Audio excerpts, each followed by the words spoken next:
Welcome friends to our YouTube channel APA study hub. पिछली class में हमने प्रस्तावना को लेकर कुछ बातें की थी। इस वाली क्लास में हम एक नए चैप्टर के साथ शुरुआत करने वाले और वो मेरे ख्याल से आपके एग्जाम के लिए सबसे महत्वपूर्ण टॉपिक होने वाला है। इस वाली क्लास में हम शुरू करने वाले हैं मौलिक अधिकार, फंडामेंटल राइट्स। जी हाँ मित्रों, बिल्कुल सही, फंडामेंटल राइट्स से जो है वो हम आपकी शुरुआत करने वाले हैं। तो चलिए शुरू कर लेते हैं हम फंडामेंटल राइट्स या फिर मौलिक अधिकार के संबंध में। तो सबसे पहला प्रश्न जो है वो यहाँ आपके जो पूछा जाता है आपसे वो ये है कि मौलिक अधिकारों का ये जो सिद्धांत है ये हमने किस देश से ग्रहण किया है। तो ध्यान से सुनना, सबसे पहला प्रश्न यही है, तो हम उसका आंसर दे देंगे साहब आपका यूएस से या फिर अमेरिका से। अमेरिका से जो है ये कॉन्सेप्ट हमने हमारे संविधान में ग्रहण किया है, लेकिन उसके साथ साथ कुछ चेंजेस भी हमने हमारे इस देश को लेकर जो है वो कुछ किए हैं। किस प्रकार के वो चेंजेस हैं वो सारी बातें हम करने वाले हैं आज के इस वीडियो के लेक्चर में। तो चलिए शुरू करते हैं। तो फंडामेंटल राइट्स,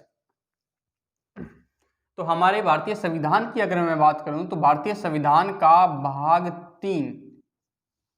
3 और अनुच्छेद 12 से लेकर 35 तक में जो भी बातें हैं वो आपको मौलिक अधिकारों के संबंध में मिलेंगी। तो भारतीय संविधान के भाग 3 तथा अनुच्छेद 12 से 35 तक के मध्य मौलिक अधिकारों का वर्णन है। ये तो है इसकी वर्तमान कंडीशन, लेकिन मैं थोड़ा सा बैक जाता हूँ कि भारतीय संविधान की अगर हम बात करें, भारतीय इतिहास की अगर बात करें कि भारतीय इतिहास में पहली बार मौलिक अधिकारों का कॉन्सेप्ट जो है वो कहाँ आया या फिर कब आया।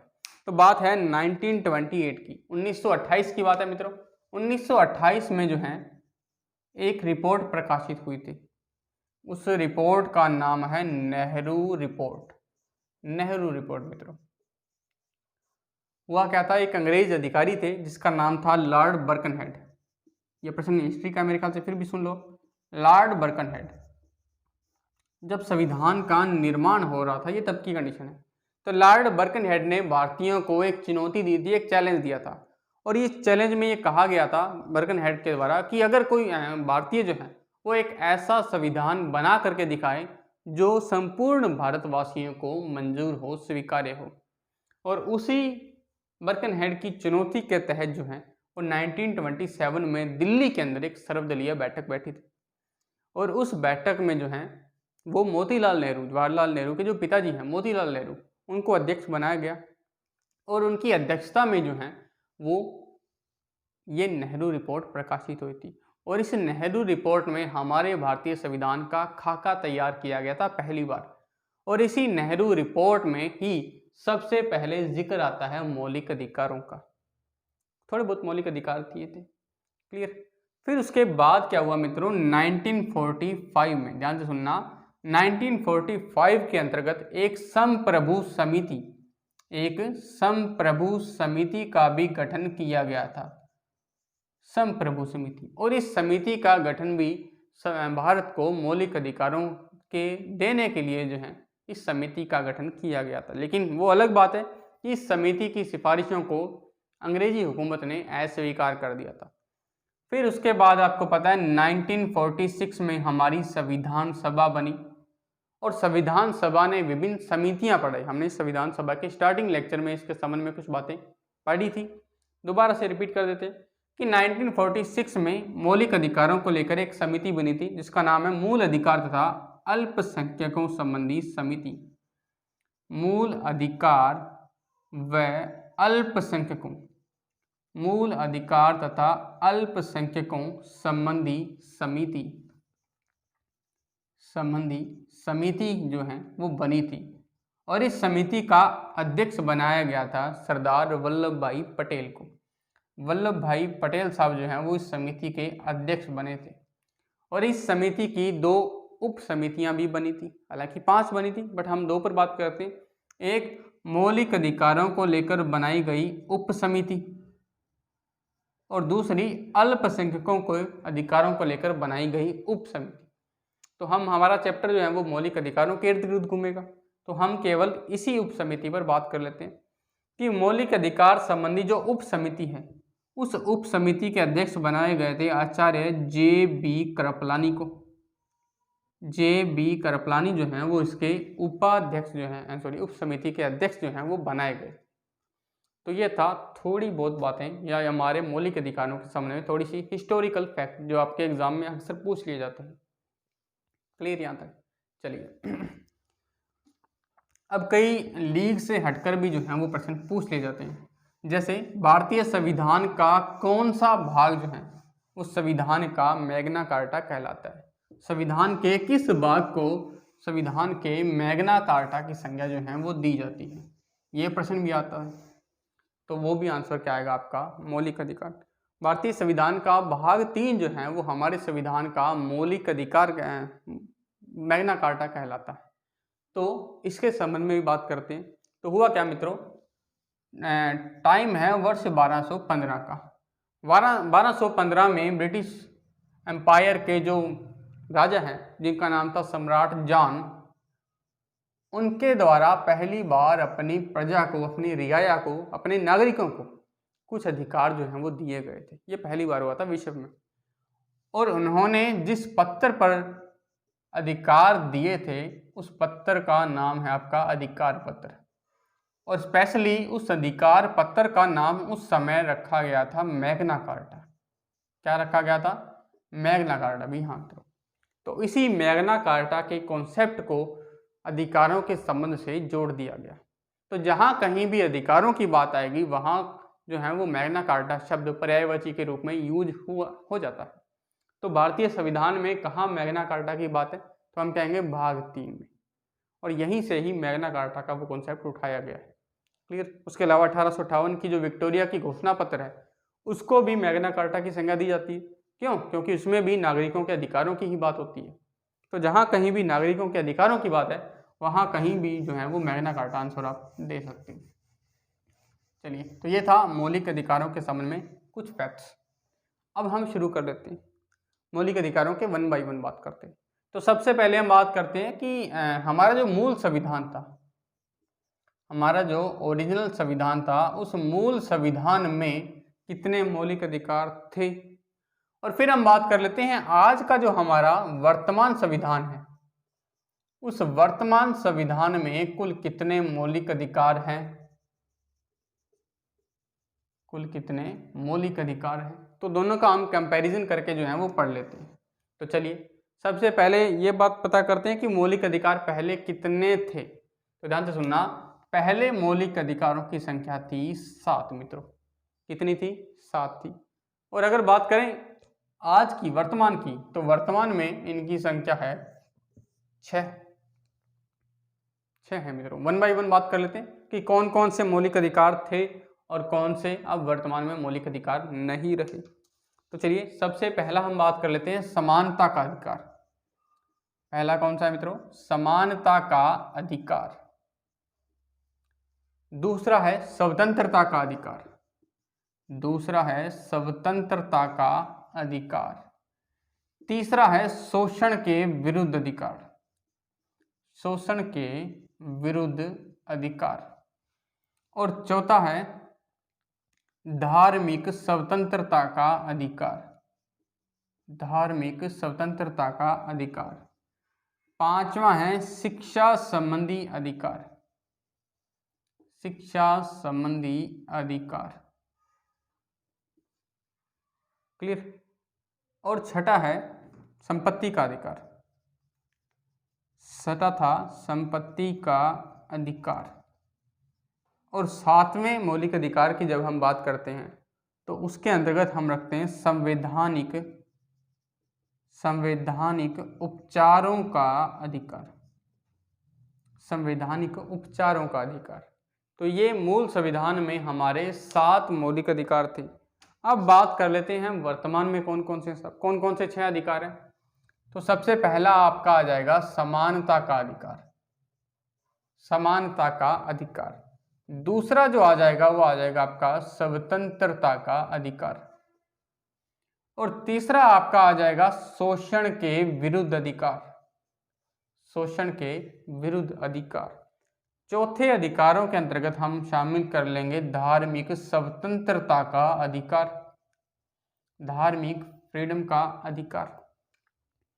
और पांचवें अधिकारों के रूप में हम शिक्षा संबंधी उस अधिकार को भी शामिल कर लेंगे जो मूल अधिकारों में वर्णित था।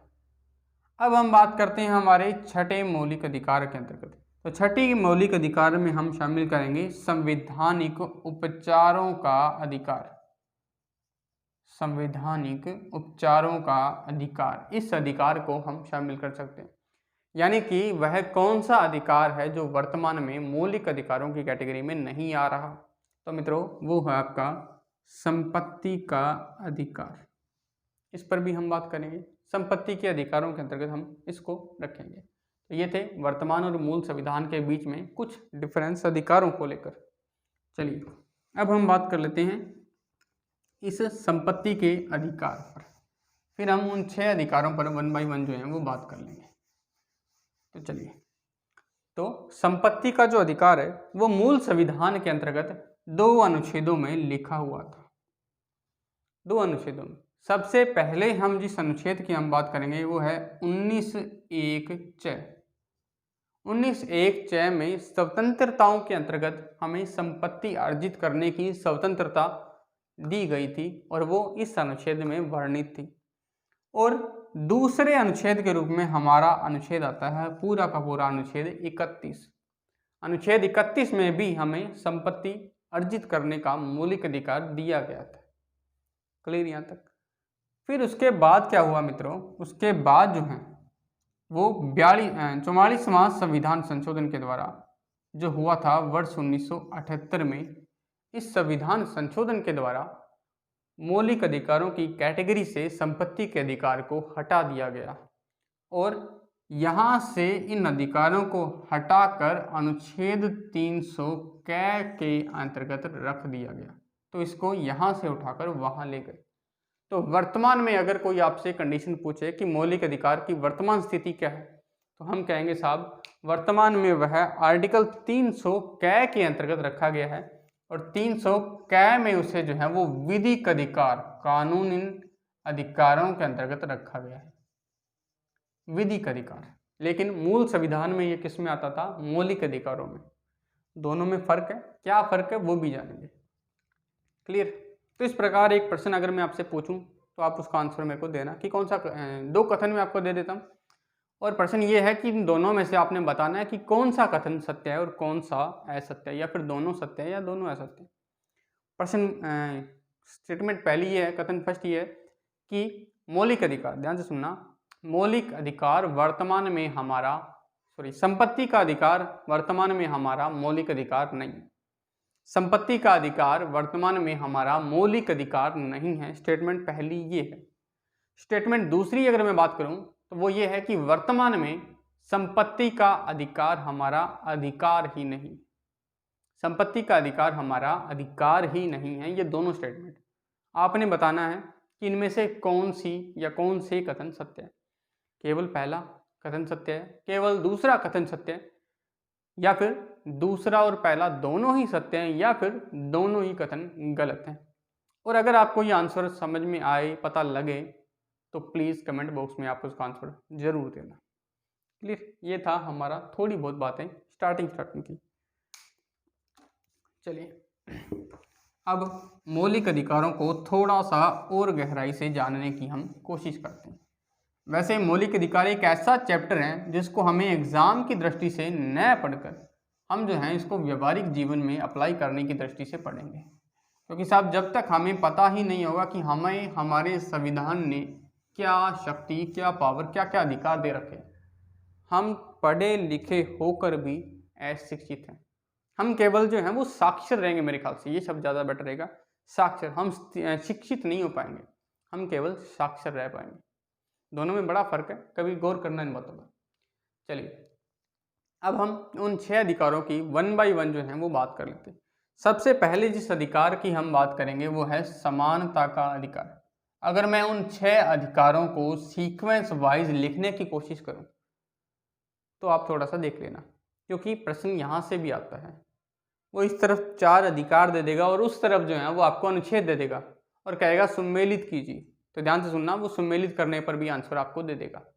तो सबसे पहला है समानता का अधिकार। सीक्वेंस से चलना हमने। समानता का अधिकार। समानता का ये जो अधिकार है वो स्टार्टिंग अनुच्छेद 14 से लेकर अनुच्छेद 18 तक के मध्य रहता है। किस अनुच्छेद से? 14 से। ध्यान से सुनना, यहाँ बड़े ही धुरंधर जो है वो कंफ्यूज हो जाते हैं। कंफ्यूजन वाला पॉइंट ये है कि मौलिक अधिकारों वाला जो चैप्टर है वो आपका शुरू हो रहा है अनुच्छेद 12 से, लेकिन पहला मौलिक अधिकार शुरू हो रहा है आर्टिकल 14 से, 14 से। तो ये दो पैराडॉक्सिकल बातें हैं जहां हमें ध्यान देना है कि क्या एग्जाम में पूछा जा रहा है और क्या हम आंसर देंगे उसका। क्लियर यहां तक? चलिए सेकंड हम बात करते हैं। सेकंड हमारी फ्रीडम है, सेकंड हमारा अधिकार है स्वतंत्रता का अधिकार। स्वतंत्रता का अधिकार। और स्वतंत्रता का अधिकार प्रारंभ होता है अनुच्छेद 19 से और समाप्त हो जाता है अनुच्छेद 22 पर। क्लियर यहां तक? चलिए तीसरा अधिकार हम पढ़ते हैं। तीसरा अधिकार हमारा शोषण के विरुद्ध अधिकार। शोषण के विरुद्ध अधिकार। और शोषण के विरुद्ध जो अधिकार हैं वो हमें दिए गए हैं अनुच्छेद 23 और 24 में। केवल दो ही अनुच्छेदों में ये है। क्लियर यहां तक? चलिए हमारे चौथे मौलिक अधिकार पर हम बात करें तो वो है हमारा धार्मिक स्वतंत्रता का अधिकार। धार्मिक स्वतंत्रता का अधिकार। ध्यान से सुनना, प्रस्तावना में भी फ्रीडम है और मौलिक अधिकारों में भी। और मौलिक अधिकारों में दो जगह, पहले अलग से फ्रीडम और फिर रिलीजियस फ्रीडम, धार्मिक स्वतंत्रता। और ये वाले अधिकार अनुच्छेद 25 से लेकर 28 तक में वर्णित है। तो इस प्रकार सीक्वेंस चलेगा, ध्यान से सुन लेना।